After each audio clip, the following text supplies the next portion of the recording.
Hello, my friends. Welcome back to another edition Dollar Tree Theater. Dollar Tree Theater, as always, is brought to you by Hobbs Horror. Check out his channel, of course. Check out other participants in the Dollar Tree Theater series, such as Mr. Bones. The movie is La Llorona. Now, my history with this movie is that, I remember when it came out, I knew that it was connected to the Conjuring Universe. I didn't hear anyone say much about it one way or the other, and I just kind of put it in the back of my mind. Well, a while back, Jason and Joe, Horrific Nightmares JM, and The Horror Man ranked all the movies in the Conjuring Universe. It was a great stream that they did. Now, I've seen The Conjuring and The Conjuring 2. And I started to watch one of the Annabelle movies, and I forget which one. Wasn't really into it, to be honest with you. Enjoyed The Conjuring, okay? So I also found this at Dollar Tree. I swore it was a Blu-ray, but it's a DVD. Maybe I even picked up a Blu-ray somewhere. I really enjoyed that one. That is of the 3 films I've seen so far, that would probably be my number one. I have to rewatch it, though. And I do want to try to watch the rest of the films, the Annabelle films, and the third Conjuring movie, etc., etc. La Llorona, okay? This is a terrifying, timeless legend that comes to life. The Curse of La Llorona. She is the weeping woman, and those who hear her death call in the night are doomed. She creeps in the shadows and preys on the children, desperate to replace her own. In 1970s Los Angeles, ignoring the eerie warnings of a troubled mother suspected of child endangerment, a social worker and her own young kids are soon drawn into a frightening supernatural realm. Their only hope of surviving La Llorona's deadly wrath may be a disillusioned priest and the mysticism he practices to keep evil at bay. On the fringes, where fear and faith collide. And there's some special features. I haven't watched them yet, but I'm actually interested in doing that. And I have to say, I was really pleasantly surprised by this film. In terms of having an entity originating in the 1600s in Mexico, I thought that was a little different. It's a very effective being as far as scaring people. There's some really good scares in this film. A lot of the countermeasures, if you will, that are used to that the mystic that the family enlists the aid of, they're a little bit different, but also a little familiar. Like, for example, he takes something out of a pouch. He's got all kinds of potions and things, and he takes something out of a pouch and he creates a barrier in front of the doorway, and I forget what he says it is, some kind of plant matter. So it's kind of different, but it's also kind of similar to the salt that we saw used in movies like The Skeleton Key, which had more to do with voodoo. So basically you have a young mother played by Linda Cardellini, who I have to admit I'm a little sweet on. I mean, I'm a big fan of Freaks and Geeks. I didn't watch it when it originally came out. I got caught up with it maybe about 10 years ago. And I did pick up that entire series from Hamilton Books a while back. I thought she was fantastic. She's been in, she plays Hawkeye's wife in the Avengers movies.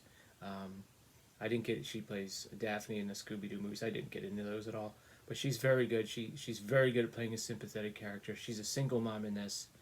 And she's a social worker, a little harried existence, she's got to get the kids ready for school, and she comes in late a little bit, and they start to shift some of her casework to another up-and-coming caseworker, and she really has a strong reaction to that because she wants to keep this one particular woman on under her caseload because they have kind of a connection, and she ends up going to visit her. And with a policeman, the policeman stays outside against her wishes, but then she must come. The cop must come in and rescue her when things go badly, because she goes in there to talk to the woman, and the woman is clearly disturbed, and the children are, don't appear to be around. They're eventually found in a closet, so they have to take them into protective custody. And then something happens, and she has to go answer a call in the middle of the night. And you really feel bad for her. She's got like an old big time station wagon. And the kids have to leave the house. Of course, the station wagon, is like a house on wheels. This is very good 70s atmosphere. Very good, from what, as far as the house and the vehicles and everything. It really, has a good 70s feel to it.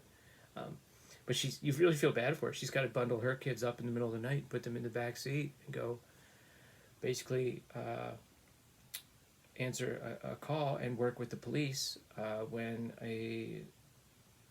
there are some bodies recovered, and I won't go into detail about that. I'm not going to say a whole lot about aspects of the plot. And while, and again, it's kind of the 70s, so she leaves her kids in the car. She doesn't want to park right, near the bodies. But she leaves her kids in the car, and assuming they're kind of asleep, and her son gets out and starts to poke around, and he's kind of looking through a chain link fence at the bodies wrapped up, and he has an encounter with La Llorona. And when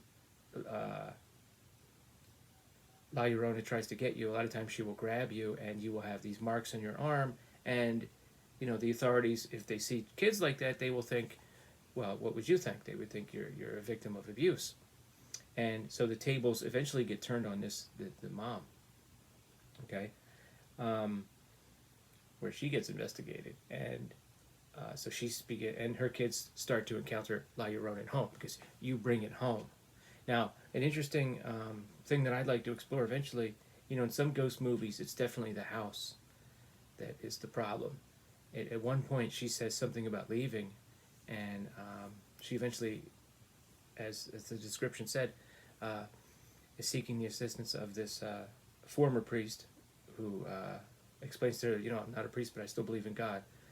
He says, well, it's not the house, it's you. It's attached to you. So, I always found that kind of fascinating that in some accounts, it's the entities will attach themselves to the person, like in the movie The Entity, apparently. That's from what I understand of the actual case. And in some cases, it's sort of the house. But so look, La Llorona's coming after them, and there's some scenes with water in this film that are very effective. As soon as I saw they had a big old pool in the backyard, I was like, oh no, that's not going to be good. And sure enough, things happen in and around the pool, and even in the bathtub. I should mention that at one point she's watching a procession of people come up to this mystic guy who's played by Raymond Cruz, who we know as Tuco from Breaking Bad. And an actual priest comes up to her and starts to comment on what's going on, and she eventually seeks him out and gets some advice from him too. And he says something along the lines of, hey, if you want to go talk to that guy, go ahead. Because I believe in the official church explanation for things, but I have seen some things in my day that caused me to question things. And then there's a very brief scene that shows him with the Annabelle doll. So I don't know if this actual actor was in the Annabelle movies and that was a clip from one of the Annabelle films. You guys can let me know. But that was pretty much the only connection that I saw, only sort of direct connection to the rest of the universe. So at any rate, the mystical gentleman comes to the house, and they basically do battle with the entity. And there's somebody else gets involved towards the end. I won't really go into detail about that, but it's pretty good. I mean, they have their various means to sort of combat her, and when you have kids involved, sometimes the kids mean well, but they might do the wrong thing.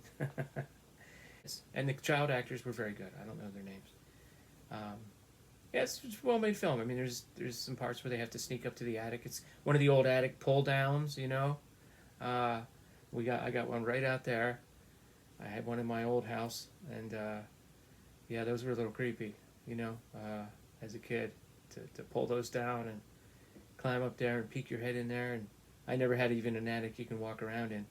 But the scenes in the attic are well done and creepy. And hey, this is just a pretty good movie. I mean, I was very pleasantly surprised.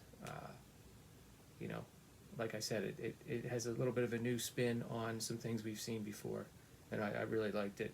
And like I said, Linda Cardellini, I mean, I don't know if she can do any wrong in my book. Yeah, I really enjoyed this. So, I mean, very tentatively, I would say Conjuring is my favorite.